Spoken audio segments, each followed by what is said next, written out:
بسم اللہ الرحمن الرحیم. پروگرام انسائڈ دا نیوز اور میں ہوں ڈاکٹر ثنا غوری. ملک میں جہاں بہت سے مسائل ہیں اس میں سب سے امپورٹنٹ چیز اس وقت جو ہے وہ مہنگائی ہے، اور مہنگائی پہ قابو پانا ناممکن سا لگتا ہے. یوں کہہ لیجئے کہ آئی ایم ایف کی جو باتیں ہم نے مانی اور آئی ایم ایف کی باتیں مانتے مانتے ہم اس نہج پہ پہنچ چکے ہیں کہ اگر بجلی سستی کرنا بھی چاہیں تو حکومتی جو اراکین ہیں، جو خاص طور پہ بھی نگراں حکومت آئی ہے، اس کے ہاتھ بندھے ہوئے ہیں کہ وہ کچھ بھی نہیں کر سکتی. آئی ایم ایف نے صاف جو ہے وہ ہری جھنڈی دکھا دی ہے جناب کہ ایسا کچھ ہو نہیں سکتا جیسا آپ چاہتے ہیں، کیونکہ وجہ یہ ہے کہ آپ اس وقت جن حالات میں ہیں وہی بات ہے کہ ڈیفالٹ آپ کا ملک ہوا، آپ بس اعلان نہیں کرنا چاہتے تھے، باقی آپ کے ملک میں جو کچھ ہونا تھا وہ ہو چکا ہے. اس وقت ہونا تو یہ چاہیے تھا کہ اس وقت جو حالات ہیں اس میں تمام جماعتیں، تمام اسٹیک ہولڈرز کو آپ بٹھاتے، اس کے بعد بات کرتے اور اپنے دلوں میں جو چیزیں تھیں اس کو ختم کرتے، پرانی باتوں کو بھول کے ملک اس وقت جن حالات میں اس کی بہتری لانے کی کوشش کرتے ہیں. بات کی جاتی ہے 3 سال 7 مہینے کی گورنمنٹ کی، کہ 3 سال 7 مہینے پی ٹی آئی کی گورنمنٹ نے کیا کیا، اور وہ سارا بوال جو 16 ماہ میں آیا ہے وہ اس 3 سال 7 مہینے کا ہے جو پہلے گزر چکا ہے. لیکن ساتھ یہ بھی سوچنے کی ضرورت ہے کہ کیا 3 سال 7 مہینے ہی پاکستان کی تاریخ میں اہمیت رکھتے تھے جس کی وجہ سے آج ہم اس نہج پہ پہنچے ہوئے ہیں، یا پہلے جو 76 ایئرس ہمارے پاکستان کو گزرے، اور چلے 70 سال کا آپ حساب کتاب کر لیں، 70 سال میں آپ نے ملک میں کیا کیا تھا جو آپ اس جگہ پہنچ گئے ہیں کہ آپ کو آئی ایم ایف کی بات سننی پڑ رہی ہے.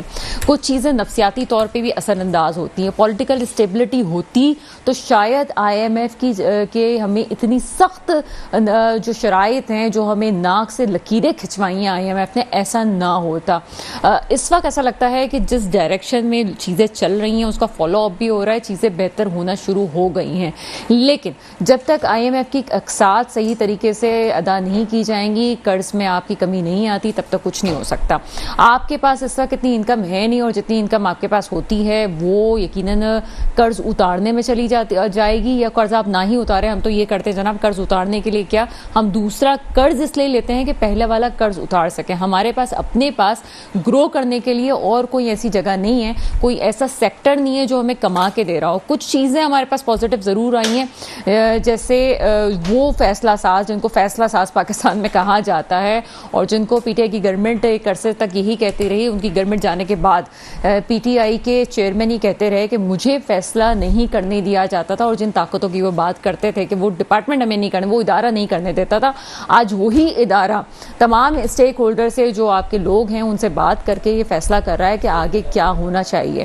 اب وہی بات آتی ہے کہ نفسیاتی طور پہ کیا ہو رہا ہے. ابھی ڈالر میں منی ایکسچینجر کے لیے کے خلاف کارروائی کرنے کی سے بات کی گئی تھی کہ یہی وہ لوگ ہیں کہ جن کی وجہ سے افغانستان پیسہ جا رہا ہے. اب ایک سوال بنتا ہے کہ ابھی میں سن رہی تھی کہ پی ٹی آئی کے ایک ورکر ٹی وی چینل پہ کہہ رہے تھے کہ بھائی ان کو روکے نا، جو ڈالر یہاں سے وہاں بارڈر پہ لے کے جا رہے ہیں وہ تو روک سکتے ہیں، چاہے وہ تیل ہو، پاؤڈر ہو، اور چیزیں ہوں. اور صرف تیل کی اور ڈالر کی یہاں پہ بات نہیں، آپ کی الیکٹرانک اشیاء بھی ہیں، آپ کے کھانے پینے کا سامان بھی ہے، تمام چیزیں آپ کی آ رہی ہیں جا رہی ہیں. ڈالر کو آپ ایک طرف بھی کر لیں، آپ کے پاس وہ آپ کی اکانومی جو ڈاکومنٹڈ نہیں ہے وہ پاکستان کے خسارے کی سب سے بڑی وجہ بن رہی ہے. ایک تو وہ آپ کی بڑے خسارے کی وجہ بن رہی ہے، دوسرے آپ کے تارکین وطن جن کو آپ نے شناختی کارڈ بھی نہیں دینا ہے، اور کوئی اور چیزیں بھی آپ کے پاس کچھ چیزیں آپ نے لائی ہیں، لے کے آئے ہیں. لیکن کراچی جیسے بڑے میگا سٹی میں یہ نہیں کہتی ہوں کہ پورے پاکستان میں ایسا نہیں ہے، کے پی کے میں بھی تارکین وطن ہیں، پنجاب میں بھی تارکین وطن ہیں،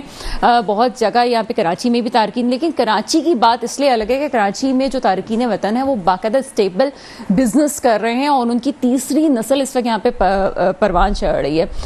وہ بھی ٹیکس نہیں دے رہے ہیں. اس کے لیے بھی کیا کرنا چاہیے، یہ بات امپورٹنٹ ہے. ابھی تو صرف میٹنگز ہوئی ہیں، فالو اپ ہوا ہے، تو اس میں آپ دیکھ لیں کہ ڈالر کتنا نیچے آیا ہے. لیکن جہاں تک یہ بات ہے کہ بجلی کی قیمت کم ہو جائے گی، اور عوام یہ ایکسپیکٹ کر رہے تھے کہ شاید احتجاج سے کوئی فائدہ برآمد ہوگا، تو فائدہ نہیں ہو سکا. جتنی بجلی استعمال کی ہے اتنی تو آپ کو دینا ہی پڑے گا بل، اور اس کے بعد اگر آپ نے ابھی تک بل نہیں دیا یہ سوچ کے کہ شاید کمی آ جائے گی، اور اگلے تو آپ یہ سن لیجئے کہ اگلے ماہ آپ کو مزید اس میں اضافہ کر کے جو آپ کے چارجز ہیں وہ ابھی جائیں گے. یہ ضرور کہا گیا ہے کہ جنہوں نے 200 یونٹ تک استعمال کیے ہیں، یعنی کہ 200 یونٹ کی آپ قسط دے دیجئے، ورنہ جنہوں نے 400 یونٹ استعمال کیا ان کو تو کرنا ہی کرنا ہے. آپ اس میں کوئی رعایت آپ کے لیے بچی نہیں ہے. آگے صرف یہ ہو سکتا ہے کہ جو اسٹریٹجی چل رہی رہی ہے, جو معاملات چل رہے ہیں, بغیر تنقید کے اگر میں کہوں کہ ہم ہر چیز پہ تنقید نہیں کرنی چاہیے, کیونکہ پاکستان جن حالات میں وہ اپنی جگہ ہو سکتا ہے, لیکن یہاں پہ جو لوگ ہیں وہ ایک نفسیاتی کیفیت میں کا شکار ہو چکے ہیں. ہر شخص پریشان ہے. اب وہ سیاستدانوں کو, سیاست کو, الیکشنز کو بہت پیچھے رہ کے چل رہا ہے. سب سے امپورٹنٹ چیز یہ ہے کہ وہ اپنی بقا کی جنگ لڑ رہا ہے. ایک روٹی, ایک چائے کا کپ, چائے کی پیالی, اس کے لیے بھی وہ ترس گیا. ایک عام آدمی کیا کر سکتا ہے, ایک چائے کی پیالی پیے گا, ایک روٹی خرید لے گا اور اس کو کھا لے گا. لیکن ابھی جو چائے کی پیالی وہ ہوٹلز میں بھی اتنی مہنگی ہے کہ بغیر ناشتے کے نکلا ہوا, کیونکہ آپ کے پاس گیس بھی آپ مکمل نہیں دے رہے ہیں. کراچی کی ہم بات کریں تو ایک اور کراچی کے بارے میں بات سن لیجیے. وہی کراچی جو ہر طرف سے پانی سے گھرا ہوا ہے, وہ بھی بوند بوند کو ترسا ہوا ہے. ان کے بھی گھروں میں یعنی کہ پانی بھی آپ کو خریدنا پڑ رہا ہے. جب ہر چیز اس نہج پہ پہنچ گئی ہے تو یقیناً یہ چیزیں اب سوچنے کی ضرورت ہے کہ پولیٹیکلی چیزوں کو پیچھے کرنے کے ساتھ یہاں پہ اسٹیبلٹی پہ غور کرنا چاہیے. دوسری امپورٹنٹ چیز اس میں آج کے پروگرام میں بات کریں گے وہ یہ ہے کہ پی ٹی آئی کے چند لوگوں کو, شہرار آفریدی صاحب کی بات کریں تو ان کو گرفتاری ان کی ہوئی, اور جنہوں نے گرفتاری کی انہی کے خلاف جو ہے وہ ایک بڑی خبر آ گئی کہ انہی کو کہا گیا کہ آپ بھی ذرا جیل میں رہ کے دیکھیں کہ ہوتا کیا ہے. جب کورٹ کے آرڈرز آ جاتے ہیں یا بغیر وجہ کی گرفتاریاں ہوتی ہیں تو پھر ایسا بھی ہونا چاہیے. پاکستان کی تاریخ میں پہلے بھی پروگرام میں کہہ چکی ہوں کہ جو کچھ ابھی تک ہوا ہے, کہنے کو تو وہ کچھ ہوا جو 76 میں ہم نے نہیں دیکھا تھا, لیکن اس کے باوجود بھی مجھے امید ہے, مجھے واقعی اس بات کی امید ہے کہ کچھ اچھا ہو جائے گا. ان تمام موضوعات پہ بات کریں گے. میرے ساتھ اس وقت موجود ہیں محسن کاظمی صاحب, آپ تجزیہ کار ہیں, سر پروگرام میں آپ کو ویلکم کریں گے. ان کے ساتھ موجود ہیں عبید شاہ صاحب, آپ تجزیہ کار ہیں, سر پروگرام میں آپ کو ویلکم کریں گے. اور ہمیں جوائن کریں گے ایڈوکیٹ میر معظم بٹ صاحب, تحریک انصاف سے آپ کا تعلق ہے. سب سے پہلے محسن کاظمی صاحب آپ کی طرف چلتے ہیں. محسن کاظمی صاحب, اچانک سے ڈالر سستا ہو گیا اور چیزیں ایسا لگ رہا ہے کہ تھوڑی سی کنٹرول میں آ جائیں گی. مہنگائی ہونے کی بڑی وجہ یہ کہا جاتا ہے کہ آپ کی کرنسی ڈی ویلیو ہوتی جا رہی ہے اور ڈالر اوپر بڑھتا جا رہا ہے. کیا تجزیہ کریں گے؟ اچھا, پہلی بات تو یہ کہ مجھے اس سے اتفاق نہیں کہ ڈالر سستا ہو رہا ہے, جو جس تیزی سے وہ ڈالر اوپر آیا ہے اس کو آپ ذہن میں رکھیے نا آپ, کہ ابھی اس گورنمنٹ سے پہلے 300 کا تھا, 350 تک کا ڈالر گیا ہے. اور میں آپ بتاؤں, آپ مارکیٹ میں جا کے دیکھیے, ڈالر خریدیے تو آپ کو 350 کا بھی نہیں ملے گا. یہ بات کر رہے ہیں آپ ٹی وی والی خبروں کی. بزنس مین کو شکایت ہے کہ نہیں مل رہا ہے. تھوڑے سے اقدامات جو اٹھائے ہیں ہمارے چیف آف آرمی اسٹاف نے, کراچی میں آ کے ملاقاتیں کی ہیں اور اسے, اور انہیں ایک چھوٹا سا ایجنڈا بھی رکھا. بہت اچھی بات ہے, اور ہم تو کہتے ہیں کہ شاید اس سے کچھ تھوڑی بہت بہتری آ جائے. لیکن اصل میں ہمارے یہاں سارا سسٹم ایڈاکزم پہ چلتا ہے. آپ کوئی لانگ ٹرم نہیں بناتے. اس ملک کو 76 سال ہو گئے, یہاں کوئی سسٹم نہیں ہے. جب سسٹم نہیں ہوگا تو یہی حشر ہوگا, کبھی کچھ ہوگا, کبھی کچھ ہوگا, کبھی کچھ ہوگا. اب یہ دیکھیے کہ ابھی جس کا 1 سال پہلے یا 1.5 سال پہلے گھر کا بجٹ, آپ بھی خاتون خانہ ہے, 20,000 تھا, آج وہ 70,000 پہ پہنچ گیا ہے. بتائیے وہ 50,000 کہاں سے لائے گا؟ مجھے یہ سمجھائیے آپ. ہر آدمی تو نہیں رشوت لے سکتا, ہر آدمی ڈاکہ نہیں ڈال سکتا. تو اب یہ چیزیں تو حکومت کی ذمہ داری تھی کہ وہ کرے. میں نے دیکھا کہ یہاں پر مسائل حل کرنے میں کوئی مخلص نہیں ہے. میں آپ کو چھوٹی سی مثال دیتا ہوں. ابھی آپ نے تھوڑا سا اچھا تبصرہ کیا, یہ خاص طور پہ اس وقت جو ہمارا بجلی کے بلوں کا ہے. میں 28 سال میرا تعلق رہا ہے پاور پلانٹس کے ساتھ, کسی زمانے میں بیرونی ملک, اور دنیا کا سب سے بڑا پاور پلانٹ تھا. وہاں بھی لوڈ شیڈنگ ہوتی تھی. ابھی میں آپ کو بتاؤں, نام نہیں بتانا چاہ رہا ہوں, لیکن کسی شخص کو نہیں پتہ چلا کہ یہاں لوڈ شیڈنگ ہوتی ہے. انہیں نے بھی یہ رکھا ہوا تھا کہ صاحب 300 یونٹ جو ہے ہم فری دیں گے. لیکن کیا تھا, 300 یونٹ کے بعد جو کاؤنٹنگ ہوتی تھی اس پر بل بنتا تھا. ہمارے کیا نہیں ہے یہ. اگر آپ 301 میں انٹر ہو گئی تو آپ کا ٹیکس جو ہے وہ زیادہ ہو گیا, ٹیکس بھی بڑھ گیا اور ریٹ بھی بڑھ گیا. یہ بہت بڑی زیادتی ہے. اچھا, اب دوسری چیز یہ کہ اگر آپ اس میں مخلص ہیں, کچھ کرنا چاہتے ہیں, آپ کی سمجھ میں نہیں آیا کیا کریں گے. جو اچانک اعلان کر دیا کہ ہم مغرب کے وقت دکانیں بند کر دیں گے, یہ تو تباہی کی طرف لے جا رہے ہیں آپ ملک کو. کیونکہ وہ بزنس مین تو ابھی رو رہا ہے بیٹھا ہوا کہ جو ہم 50,000 کماتے تھے ہم 20,000 کما رہے. آپ اس کو مغرب کے وقت بند کر دیں گے تو پھر کیا کمائے گا وہ؟ یعنی ملک اور زیادہ تباہی کی طرف جائے گا. بہترین حل یہ ہے کہ آپ بجلی کا بل اس کے پلاٹ, اس کے سائز, اس کے رقبے کے حساب سے رکھیے. ایک آدمی کا 1500 گز کا پلاٹ ہے, وہ بھی اسی ریٹ پہ بجلی لے رہا ہے. زیادہ سے زیادہ 65 جا رہی ہے اس وقت پر یونٹ جا رہی ہے. اور جو 80 گز کے پلاٹ پہ رہتا ہے وہ بھی یہی ریٹ دے رہا ہے. تو یہ کیا زیادتی ہے؟ تو آپ اس کو کیٹیگرائز کریں.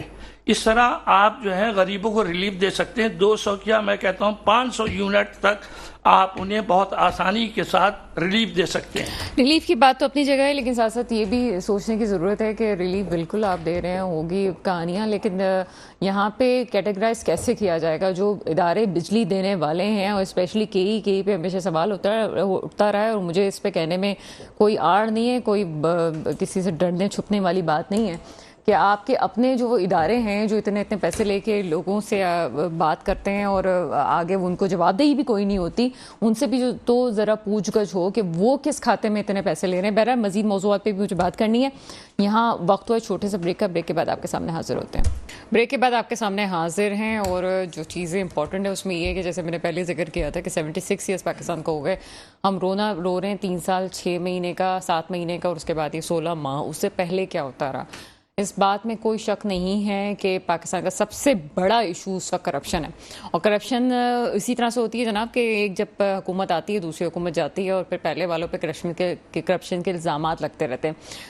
جو نئی ڈیولپمنٹ ہے اس میں یہ ہوا تھا کہ جناب بشرا بی بی سے 5 گھنٹے نیب نے تفتیش کی ہے کہ توشہ خانہ کیس کے حوالے سے، اور بہت سارے لوگ کو شامل نے تفتیش کیا گیا ہے. کون ٹھیک ہے کون غلط ہے یہ تو ابھی وقتی فیصلہ کرے گا، لیکن ہم ایسا کیوں کرتے ہیں؟ پہلے تو ہم کسی کو چور ڈاکو ثابت کرنے میں لگ جاتے ہیں، 11 سال ہم اس کام پہ لگتے ہیں. اس کے بعد جب ایک مارکیٹ میں آپ کسی کا امیج ڈیولپ کر دیتے ہیں تو پھر دوسرے کا جس کا آپ نے بہت ہائپ دے دی ہو اس کو آپ زمین پہ پٹک دیتے ہیں. تو پھر آپ کہتے ہیں جی یہاں پہ مہنگائی ہو رہی ہے، آپ پہ باہر کے لوگ جو ہیں بھروسہ نہیں کر رہے، آپ کے پاس جو ہیں وہ پیسہ لگانے والے لوگ نہیں آ رہے. تو یہی سب کچھ ہوگا. آپ نے سیٹ تو کچھ کیا نہیں ہے، لیکن وہ لوگ جو دوسروں کو چور ڈاکو کہتے تھے آج ان سے بھی تفتیش ہو رہی ہے. وہ کتنے حد تک ٹھیک ہے کیا نہیں ہے، اس حوالے سے بات کریں گے. عبید کیا کہتے ہیں اس حوالے سے؟ بسم اللہ. ڈاکٹر صاحب بات یہ آپ جو کہہ رہی ہیں، میں سوچ کے بیٹھا ہوا تھا کہ بڑے صاحب نے ایک بات کی ہے تو اس کو ضرور میں اس پر کامنٹ ضرور کروں گا، کیونکہ وہ چلی گئی آن ایئر ایسے ہی. انہوں نے کہا کہ مارکیٹیں جلدی بند کرانے کی بات کر رہے ہیں، کاروبار کیا ہوگا. تو یہ میں بڑا بنیادی اختلاف ہے میرا اس بات سے کہ ہمارے یہاں 12 بجے اگر طارق روڈ پہ چلی جائیں کچھ لینے تو آپ کو بازار پورا بند ملے گا انشاءاللہ.